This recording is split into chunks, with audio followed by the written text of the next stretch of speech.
बिस्मिल्लाहिर्रहमानिर्रहीम। अस्सलामुअलैकुम।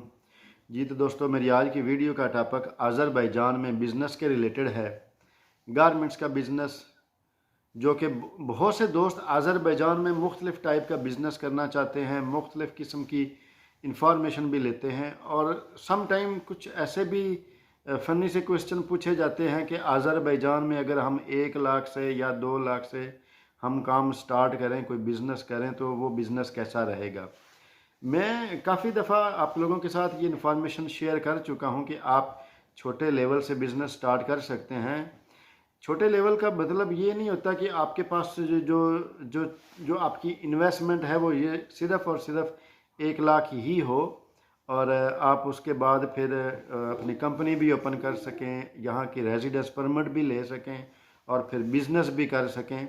तो ऐसा तो पॉसिबल है नहीं है, क्योंकि बहुत से लोगों को शायद मिसअंडरस्टैंडिंग हो जाती है सुनने में, समझने में, या कुछ ऐसी चीज़ें उनको समझ नहीं आती, फिर वो फ़नी से क्वेश्चन पूछते हैं। लेकिन फिर भी मेरी कोशिश होती है कि उनको प्रॉपर तरीके से गाइड करूं, उनको रिप्लाई कर सकूं और उनको जो वो इन्फॉर्मेशन चाहते हैं जिस लेवल की, उन तक वो ऑथेंटिक पहुंच सके।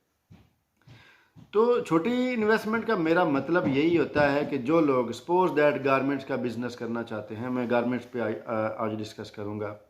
सपोज दैट किसी के पास गारमेंट्स की प्रॉपर लाइन है पाकिस्तान में, जो वो सैंपल लेकर आज़रबाईजान में आता है और उसके पास वही डिलीवर करने के लिए माल मौजूद है। तो वो होता इस तरह है कि मेरा कहने का मकसद यही होता है कि आपने अपने यहाँ पे आके बिज़नेस के रिलेटेड कंपनी ओपन करनी है, उस बिज़नेस के बिहाफ पे आपने यहाँ पे TRC लेनी है, इस प्रोसेस को आपने सेपरेट रख लेना है। जो भी इस प्रोसेस के ऊपर आपकी इन्वेस्टमेंट होगी, जो आपका पैसा खर्च होगा, वो सेपरेट है। मैं सिर्फ बिज़नेस के बारे में बताता हूँ, जो बिज़नेस के लिए आपको इन्वेस्टमेंट चाहिए होती है, मैं उसके बारे में डिस्कस करता हूँ। तो सपोज दैट आपके पास गारमेंट्स के सैंपल्स हैं, आपने गारमेंट्स का बिज़नेस करना है आज़रबाईजान में। आपके पास एक प्रॉपर लाइन है अपने कंट्री में, बेशक आप पाकिस्तान से हैं, इंडिया, बांग्लादेश से हैं, Sri Lanka, Nepal, whatever, wherever, जहाँ से भी आप बिलोंग करते हैं, तो आपके पास ये सैंपल अगर हैं, एक लाइन है, तो आप आज़रबाईजान में काम किस तरह करेंगे। आज़रबाईजान में जो सबसे बड़ी मार्केट है गारमेंट्स की, जो आज़रबाईजान की सबसे बड़ी मार्केट है, वो बाकू में है, जिसका नाम है सदरक मार्केट। इसके साथ एक और भी बहुत बड़ी मार्केट है जिसका नाम है बीना बाज़ार। बीना बाज़ार बीना बाज़ार स्पेशली जो है वो थोक की बहुत बड़ी गारमेंट्स की मार्केट है। तो आपने क्या करना है, आपने करना ये है कि आप आज़रबाईजान में जब आ जाएं अपने सैंपल लेकर, तो चूँकि ये बहुत बड़ी मार्केट है, आप एक दिन में, 2 दिन में, एक हफ्ते में आप इसको विज़िट नहीं कर सकेंगे। आपने क्या करना है, इनकी जो स्ट्रीट बनी हुई हैं, जिनको ये लोकल लैंग्वेज में सिरा बोलते हैं, आपने एक एक सिरे का अपने इंतखाब करना है, अपने पास डायरी ले लेनी है और आपने ऑर्डर टेकिंग करनी है। जिनके पास, ये उनके लिए इंफॉर्मेशन है जिनके पास छोटी अमाउंट की इन्वेस्टमेंट है। जो चीज़ें सारी बताई हैं, उनके बाद जो इन्वेस्टमेंट है वो छोटे लेवल की है, और जो अपने आप को सिक्योर रखते हुए बिज़नेस करना चाहते हैं, वो इसलिए कि जब वो मार्केटिंग करेंगे, अपने सैंपल शो करेंगे, तो कोई शॉप वाला उसको छोटा ऑर्डर देगा, कोई शॉप वाला उसको बड़ा ऑर्डर देगा। एटलीस्ट उसको ये अंदाज़ा हो जाएगा पूरी मार्केट विज़िट करने के बाद कि मैं 50,000 का माल ले लूँ, मैं 1 लाख का माल ले लूँ, 5 लाख का, 10 लाख का मैं माल ले लूँ, तो ये माल मुझसे ख़राब भी नहीं होगा, मुझसे कोई छीन भी नहीं सकता। मैं वो करे क्या, वो अपना एक अपार्टमेंट रेंट आउट कर लेगा, रेंट पे अपार्टमेंट ले लेगा, कोई घर ले लेगा जिसमें 2-3 कमरे होंगे, एक में अपनी रिहाइश रखेगा, बाकी में अपना ये सारा गारमेंट्स का सामान जो है वो सेव कर सकता है। तो वो जब मार्केटिंग कर रहा होगा तो उसको आइडिया हो गया होगा कि फ़लाँ जगह पे शॉप वाले को अगर मैं 50 पीस दूं तो वो मुझसे फ़ौरन बाय कर लेगा। 50 पीस देंगे तो उनकी कीमतें थोड़ी ज़्यादा रख के वो आप उनको सेल करेंगे। कोई 100 पीस लेगा, कोई 200 लेगा, कोई 500 लेगा, इस तरह कोई 10 पीस लेगा। मुख्तलिफ़ किस्म की कैटेगरीज से आपसे वो सामान ख़रीदता रहेगा। इससे होगा क्या, एक तो ये है कि आपकी इन्वेस्टमेंट सिक्योर रहेगी, दूसरा ये कि आप छोटे लेवल से आप स्टार्ट कर सकेंगे और आपको जो प्रॉफिट है वो आना शुरू हो जाएगा।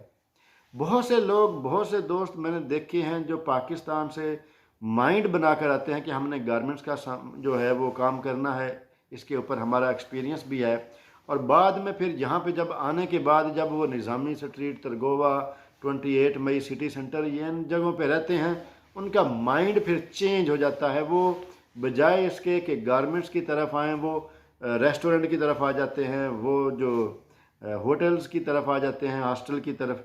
तो वो एक मुकम्मल उनका जो मंसूबा होता है उसको आते ही वो तेज़ी में जो है वो कन्वर्ट कर लेते हैं दूसरे मंसूबे में।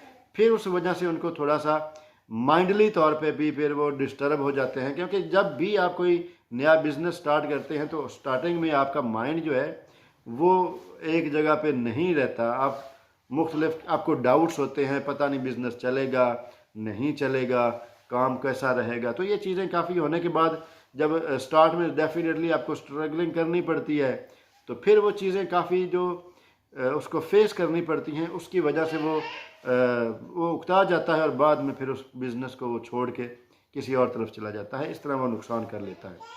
तो जब आप अपने कंट्री से कोई भी एक मंसूबा बना कर आते हैं, उसी के ऊपर कायम रहें, उसी के ऊपर वर्कआउट करें, कामयाबी वहीं आपको मिलनी है, ना कि आप यहाँ पर आने के बाद आप मंसूबा चेंज कर लें।